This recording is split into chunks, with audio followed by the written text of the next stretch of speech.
తెలంగాణలో కాంగ్రెస్ ఇచ్చిన ఎన్నికల హామీలో కీలకమైన తులం బంగారం పథకానికి డబ్బులు లేవన్నారు మంత్రి జూపల్లి కృష్ణారావు. దాంతో పాటు 2500 రూపాయలు ఎక్కడంటూ మహిళలు నిలదీస్తున్నారని గుర్తు చేశారు. ఆ రెండు పథకాలకు 15,000 కోట్ల రూపాయలు అవసరమని, పాత అప్పులు తీర్చేందుకు కొత్త అప్పులు, వాటికి వడ్డీలకే డబ్బులు ఖర్చవుతున్నాయని జూపల్లి చెప్పుకొచ్చారు.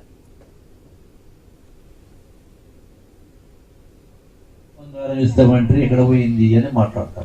2,500 రూపాయల పెన్షన్ ఎక్కడ పోయిందని మాట్లాడతాం. తులం బంగారానికి అంటే మా కళ్యాణ లక్ష్మికి శారద వారకోవడం ఎంత 1,00,000 రూపాయలు ఇస్తున్నాం. ఈ 1,00,000 రూపాయలు చొప్పులు ఇస్తే సంవత్సరానికి 4,000 కోట్లు ఖర్చు అవుతాం. తులం బంగారం ఇస్తే ఇంకో 4,000 కోట్లు ఖర్చు కావచ్చు. అంతే కదా, అది 1,00,000 ఇది 1,00,000 10,000 ఎక్కువ కావచ్చు. 4,000 కోట్లు ఖర్చు అవుతుంది. అదే 2,500 రూపాయలు పెన్షన్ ఇవ్వాలంటే సంవత్సరానికి 10,000 కోట్లు ఖర్చు. రెండు కలిపితే సంవత్సరం 15,000 కోట్లు. కానీ మీరు చేసిన అప్పుకు ఈ ప్రభుత్వం మళ్ళీ అప్పు తెచ్చి వడ్డీ కట్టాలి.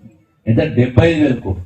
మీరు చెప్పినవి ఇవ్వాలంటే 15,000 కోట్లు అయితే ఉంది. కానీ 75,000 కోట్ల రూపాయలు సంవత్సరానికి వడ్డీ కడతా ఉన్నాం. మరి మీరు ఇంత అప్పు చేయకపోయింటే, ఇంత వడ్డీలు కట్టే పరిస్థితి రాకపోయింటే, ఇవి అల్తీగా అమలు చేసేటివే కదా.